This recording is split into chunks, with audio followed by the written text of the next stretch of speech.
I can take it, I can make it. The most powerful tool that you have right now in your life, in your body, is your mind.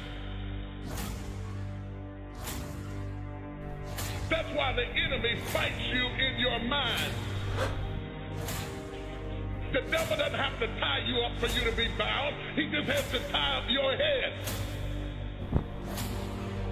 With stress, with worry, with aggravation, with low self-esteem, with pettiness, with anger, with hostility, with rebellion. And he can make you physically sick because your mind is sick.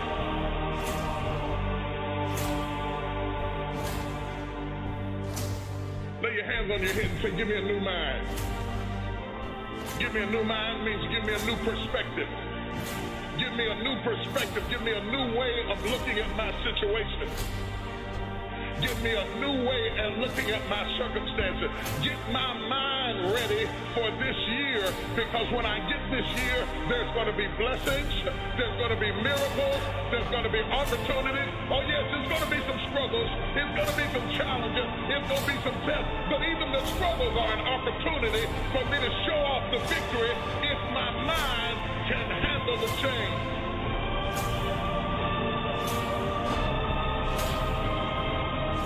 If you can take it, you can make it.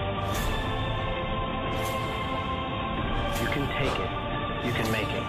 All right, you train, you fight way harder than those other guys, and you win. You get out from under them. You can take it, you can make it.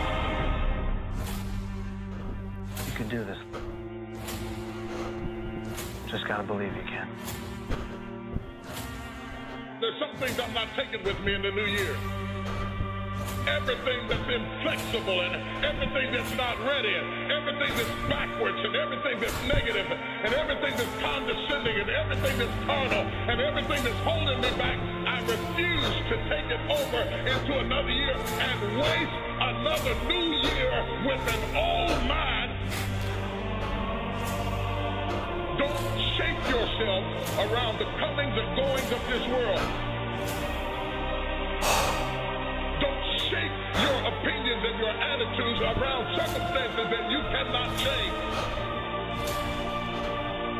If you go into another year and waste another year with the old mentality while somebody's in the hospital begging God for the opportunity that you have right now, you better step into this moment.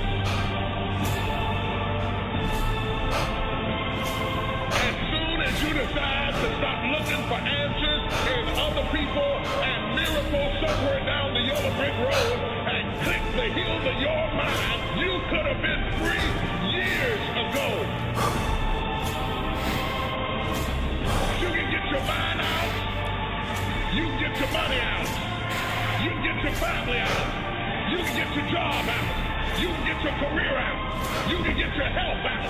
You can get your prosperity out. If you can get your mind out, no devil in hell, no weapon formed against you, no enemy that hates you, no witch that hates you can stop you from being free. If you can get your mind out, grab yourself by the hand and say, we're coming out of this. Tell them I'm coming out head first.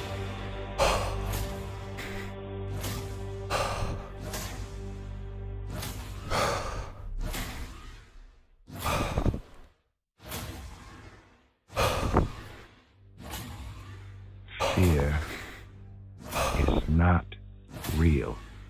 The only place that fear can exist is in our thoughts of the future. It is a product of our imagination, causing us to fear things that do not at present and may not ever exist. We are all telling ourselves a story. Do not misunderstand me. Danger is very real, but fear is a choice. There are probably things that you're afraid of doing right now in your life, in your relationships, at work. And the fact that you're afraid, that's robbing you of all of the experiences that you want to have in your life. I mean, fear is something that stops us all.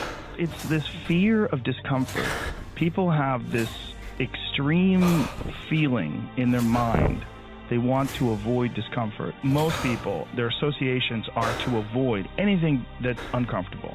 But it's so illogical, because when you look at comfort and you look at success and progress and the feelings of accomplishment and of getting past certain hurdles in terms of like how you feel about life, a lot of those are connected to discomfort. Like, discomfort is your friend. The only way to deal with fear that I found in my life is a couple ways. One of those ways is to turn it on itself and ask yourself, what am I afraid of? If I'm afraid of that, I got to be more afraid of what I'm going to miss out on. So you got to say, okay, what's the price if I just stay doing this? What's the price? What I need to really get scared if I learn all this and I don't follow through. And then that fear will get you over your fear. It'll push you through. Turn fear on itself. I'm gonna sit myself in my rocking chair. I'm 85 years old. I'm looking back on my life, and I say, I didn't do this, or I did. Fear of failure is good. Fear of failure will keep you up at night, planning and rehearsing. Fear of failure will keep you training hard. It'll stop you from cutting corners. Fear of failure will keep you working and thinking and striving and relentlessly trying to be more prepared for battle. I want you to be afraid of failure. I want you to be terrified of sitting on your ass and doing nothing. That is what I want you to be afraid of waking up in 6 days or 6 weeks or 6 years or 60 years and being no closer to your goal. You've made no progress. That is what you need to be truly afraid of. One of the real reasons we don't do the things that frighten us is because we are afraid of being judged. We are afraid of failure. We are afraid of success. We are afraid of stumbling. One of the reasons we don't really step into our heroic nature as human beings is because we're attached to the outcome. And so just developing the philosophy where you live in the moment, you do the things that frighten you, and you don't really worry about what happens. That will develop a sense of fearlessness and a sense of bravery. The breakthrough happens by conditioning your mind every day, by feeding it a role model or story. It's putting yourself in a peak state and you follow through by getting physically strong. It's creating a little ritual of doing a little bit each day, and then you get momentum. Get up and go.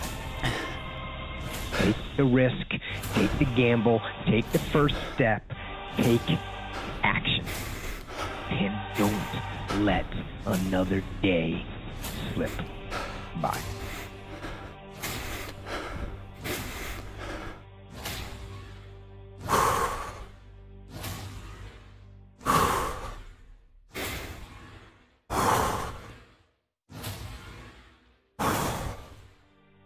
I found that with depression, one of the most important things you could realize is that you're not alone.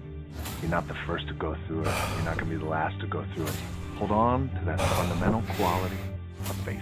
Life gives us these events because there's an area of our life that has to grow. If someone really wants to feel alive, they want joy, they want happiness, they want to feel a sense that life is meaningful and alive, what does it take? I tell you one word: progress. One of the things that's causing this funk that people are in is that we're living our lives in these very unfulfilling ways, where you're going to this office with artificial light and you're doing something you don't want to do all day long, and then you get home and you're tired. And on top of that, you're eating shit. You're eating potato chips and you're drinking soda. Just go hike up to the top of a mountain and look out. You know, there's a reward that you get from that is intensely, like, soul-filling. And you have a choice. You can be a victim and you can let it break you, or you can actually ask yourself, how can I leverage the pain? How can I leverage the darkness so it grows me, so it makes me stronger, so it makes me wiser, so it allows me to tap into the greatest of virtues of humanity. It was so hard because people put me down. And I started believing that I was not good enough. I started believing that I was a failure. And the fear that we have is that we're going to be alone. There are some things in life that are out of your control that you can't change and you got to live with. The choice that we have, though, is either to give up or keep on going. You might not even want to get out of bed in the morning. It might be that bad. Please remember this.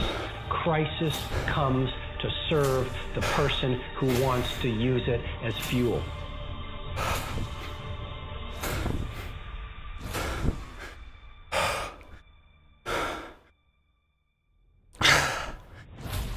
When things go wrong, they always seem to happen at once, and they just compound. And it's pretty easy sometimes to feel beaten, but that doesn't mean give up. In fact, it means the opposite.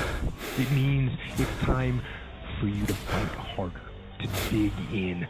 It means it's time for you to go on the warpath. Who you are today is no longer resourceful for who you're going to be, who you are to be next. For you to fulfill your greatest purpose here on this planet, in this lifetime, you have to have multiple deaths to immature versions of yourself so that you can be reborn as a stronger version of yourself. The lag spike, dude. Who you are today might need to die for you to do what you need to do for the next phase. We are not designed to do things that are uncomfortable or scary or difficult. Our brains are designed to protect us from those things. And in order to change, in order to build a business, in order to be the best parent, the best spouse, to do all those things that you know you want to do with your life, with your work, with your dreams, you're going to have to do things that are difficult, uncertain, or scary. But if I fail, I try again and again and again. For as long as I try, there's always that chance of getting up. And it's not the end until you've given up. And just the fact that you're here should persuade you that you have another chance to get back up.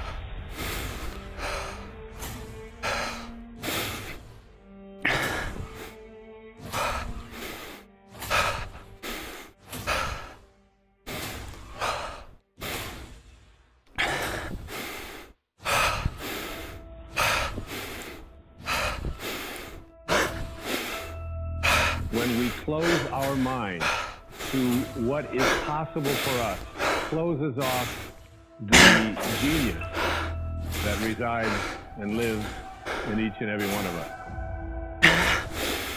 You would be amazed at what the average brain is capable of. The mind is the battleground. The fight is in your mind.